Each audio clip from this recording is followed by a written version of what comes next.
I had a question from a 20-year-old. He said, yesterday I was checked my testosterone levels through blood work. It's 263 milligrams per deciliter. Only, yeah, he says, it's only that. Please give me some tips to increase it because I don't want to go on TRT yet. Okay, and he's 20 years old, correct? Yes. Okay, I'm not sure what the unit was. You said milliliters, milligrams? He said milligrams per deciliter. Huh. That's not right. No. So, okay. Nanograms. Nanograms per deciliter. Okay, yes. If he's in the US, it's nanograms. That is extremely low, but because he's 20, we would certainly not rush any sort of a treatment with this guy. The first thing we have to do is you have to go back and you have to get the proper lab work done. Unfortunately, and I beat this to death all the time, a lot of doctors are only checking total testosterone, and that is only one aspect of an important assessment.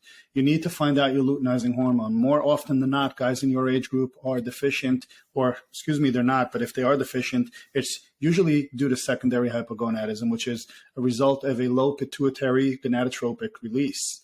And if that's the case, it's usually secondary to lifestyle, nutrition, sleep, stress, lack of exercise, comorbidities, et cetera. And these are things that are totally in your control at the age of 20. So unless you've had some delayed puberty or some genetic malfunction go on, or a TBI, like head trauma or anything of the sort, it would be very uncommon for someone your age to really need therapy. So I urge you to get the proper testing done, get some sex hormone binding globulin drawn up, get some luteinizing hormone drawn up, and then in conjunction, you will have a better understanding of what's going on with your hormones.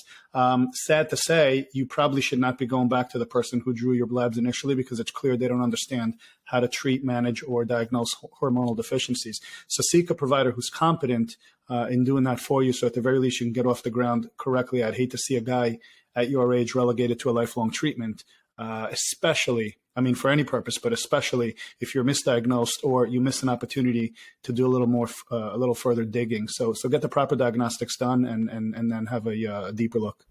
Yes.